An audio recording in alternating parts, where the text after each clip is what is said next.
بسم اللہ الرحمن الرحیم۔ عزیزان گرامی قدر، جیسا کہ آپ نے اعلانات میں دیکھ لیا ہوگا، آج کا درس یوم پاکستان کی تقریب کے سلسلے میں مختص ہے۔ یوم پاکستان تو 23 مارچ کو پڑتا ہے، لیکن اس کے بعد ہمارا درس چونکہ جمعے کو ہوتا ہے، اس لیے آج اس 26 تاریخ کے درس کو میں نے اس تقریب کے لیے مختص کر دیا ہے۔ 23 مارچ کا دن ہماری ملی تاریخ میں بڑی اہمیت کا حامل ہے کہ اس روز قوم نے آزادی حاصل کرنے کے اپنے عزم کا اعلان کیا تھا۔ آزادی کی اہمیت کس قدر ہے اس کا اندازہ اس ایک واقعہ سے لگائیے کہ حضور نبی اکرم صلی اللہ علیہ وسلم جب ہجرت کر کے مدینے تشریف لے گئے ہیں تو آپ نے دیکھا کہ یہودی عاشورہ کے دن کا روزہ رکھتے تھے۔ آپ نے دریافت کیا تو انہوں نے کہا کہ اس دن بنی اسرائیل نے فرعون کی غلامی سے آزادی حاصل کی تھی، تو ہم اس واقعے کی یاد میں جشن مناتے ہیں اور شکرانے کا روزہ بھی رکھتے ہیں۔ تو حضور نے اپنے صحابہ سے کہا کہ پھر تو ہمیں بھی اس دن کا روزہ رکھنا چاہیے کہ انسانی استبداد سے نجات حاصل کرنا صرف اس قوم کے لیے ہی وجہ مسرت نہیں ہوتا جو وہ آزادی حاصل کرتی ہے، یہ تو پوری انسانیت کے لیے موجب فخر اور مسرت ہوتا ہے۔ اس لیے ہمیں بھی اس میں شریک ہونا چاہیے۔ قرآن کریم کی روح سے اس کی اہمیت کیا ہے؟ 2 لفظوں میں، ایک فقرے میں، یا یوں کہیے کہ ایک آیت میں وہ بات آ گئی، اور آیت بھی 2 لفظوں کی۔ قرآن میں ہے کہ یہ پوچھتے ہیں کہ دین کیا ہے؟ دین عقبہ ہے۔ عقبہ کے معنی ہوتا ہے پہاڑی کی گھاٹی کے اوپر چڑھنا، بڑا دشوار گزار ہوتا ہے، سانس پھول جاتی ہے اور وہ استقامت چاہتی ہے۔ کہا کہ پھر یہ عقبہ ہے کیا؟ فرمایا کہ فک الرقبہ، انسانوں کو آزادی دلانا، یہ ہے دین۔ اپنے آپ کو ہی آزاد ہونا نہیں، نوع انسانی کو، کسی ایک گردن کو غلامی کی زنجیروں سے چھڑانا، یہ ہے دین، یہ ہے دین کا محصل۔ اور بات ہے بھی یہی، ذرا آگے چل کے تشریح میں جب جائیں گے ہم تو نظر آئے گا کہ بنیادی چیز ہی یہی ہے کہ انسان کو انسان کی غلامی سے چھڑانا، یہ ہے دین کا محصل اور ملخص اس کا۔ لیکن آزادی کی قدر و قیمت تو وہی قوم جان سکتی ہے جس نے اسے جان دے کر حاصل کیا ہو، خون کی قربانی دی ہو۔ ہماری قوم کی تو کیفیت ہی کچھ عجیب سی تھی۔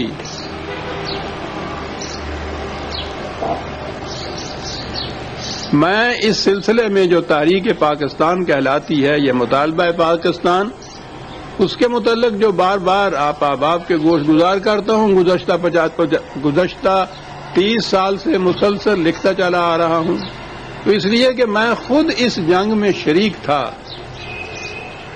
میں نے علامہ اقبال علیہ الرحمہ کی زیر ہدایت، قائد اعظم کی زیر قیادت، ویسے تو سن 30 کا پاکستانی کہلاتا ہوں میں اپنے آپ کو، لیکن اس جنگ میں تو 10 سال تک برابر کا شریک رہا۔ اس لیے جب بھی یہ کوئی تقریب آتی ہے اس قسم کی، یوم پاکستان ہو، یوم آزادی ہو، قائد اعظم کے ایام ہوں، تو وہ پرانی یادیں میرے دل میں تازہ ہو جاتی ہیں۔ لیکن کیفیت یہ ہوئی کہ 10 سال تک اس قوم نے پاکستان کا خطہ ارض حاصل کرنے کے لیے انتھک جدوجہد کی، اور جب یہ مملکت حاصل ہو گئی تو پہلا سوال آپس میں یہ کرنے لگے کہ ہم نے پاکستان مانگا کیوں تھا۔ یعنی عجیب قوم تھی یہ کہ 10 سال تک ایک چیز کے حصول کے لیے مسلسل جدوجہد کر رہے ہیں، اور جب وہ حاصل ہو جاتی ہے تو اس کے بعد بیٹھ کے سوچتے ہیں کہ ہم نے کیوں مانگا تھا۔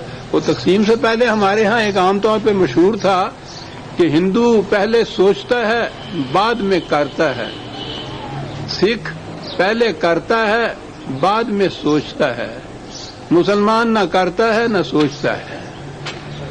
لیکن یہ قوم جو تھی یہاں آئے تو ہم نے دیکھا کہ ہم تو بالکل سکھ ہیں، پہلے کیا ہم نے 10 سال تک حاصل ہو گیا ہے تو بعد میں بیٹھ کے سوچتے کہ ہم نے یہ مانگا کیوں تھا، اور پھر بھانت بھانت کی بولیاں بولنی شروع کر دی کہ کیوں مانگا تھا۔ کسی نے کہا کہ اصل میں بات یہ ہندو کی تنگ نظری تھی جس کی وجہ سے ہم مجبور ہو گئے تھے، دل ایسی چیز کو ٹھکرا دیا نخوت پرستوں نے، بہت مجبور ہو کر ہم نے پیمانے وفا بدلا۔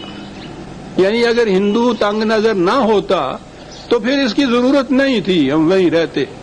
تو اس کے معنی یہ ہوئے کہ اگر آج بھی وہ ذرا کشادہ ظرفی کا ثبوت دے دے اور کہہ دے کہ بھائی میں گیا وقت نہیں ہوں کہ پھر آ بھی نہ سکوں، چلیے میں کشادہ ظرف ہوتا ہوں، آئیے مل جاتے ہیں، تو پھر یوں ہے مل جائیں گے، کیونکہ وہ جو وجہ تھی علیحدگی کی وہ تو ختم ہو گئی۔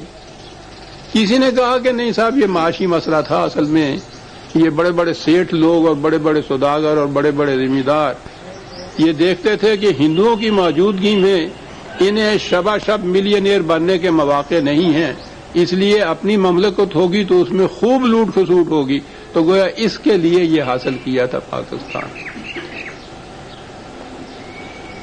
کسی نے کہا کہ نہیں صاحب یہ تو مسٹر جناح کی انانیت، ایگوئزم تھی اس کی، انہوں نے دیکھا کہ گاندھی آل انڈیا لیڈر بن گیا ہے تو ان کے لیے گنجائش نہ رہی، اس لیے انہوں نے کہا کہ مسلمان ایک الگ قوم ہے اور میں اس قوم کا واحد لیڈر ہوں، تو اس طرح سے اپنے اس جذبے کی تسکین کر دی۔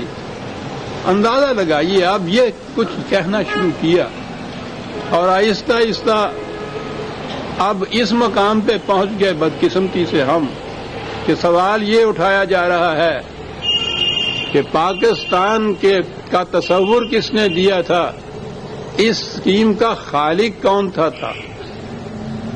اور پچھلے دنوں جو خان عبد الولی خان صاحب نے ایک بیان دیا، ایک وسوسہ پیدا کیا، اور جس کا چرچہ اخبارات میں آج کل بھی ہو رہا ہے، پچھلے دنوں تو بہت زیادہ تھا، اب بھی ہو رہا ہے۔ انہوں نے کہا کہ یہ دراصل انگریز کے دماغ کی اختراع تھی۔ لنلت گو وائسرا نے سر ظفر اللہ خان قادیانی سے کہا کہ تم اس کی اسکیم تیار کرو، تو انگریز کے اشارے پہ انہوں نے یہ اسکیم تیار کی، اور یہ اسکیم انہوں نے 12 مارچ 1940 کو قائد اعظم کو بھیجی، اور انہوں نے 23 مارچ 1940 کو اس کا اعلان کر کے قرارداد پاکستان کے نام سے اس کو منظور کرا دی۔ اندازہ لگائیے عزیزان، میں ذاتیات پہ نہیں اترا کرتا، لیکن جب کوئی بات کسی کے نام سے ہی آئی ہو تو نام تو اس کا لینا ہی پڑے گا، بنتی نہیں ہے بادہ و ساغر کہے بغیر، تو اس اعتبار سے مجھے یہ نام لینے پڑیں گے۔ یہ ایک تیر سے 2 نشانے کیسے ٹوٹ گئے؟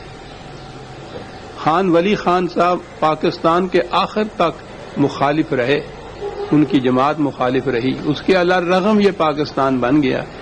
تو اب یہ کیفیت، یہ قادیانیت اور انگریزیت ہمارے ہاں کے عوام کیا میں کہتا ہوں، خواص ان میں بھی شامل ہوں، وہ قادیانیت اور انگریزیت سے بڑے الرجک ہیں۔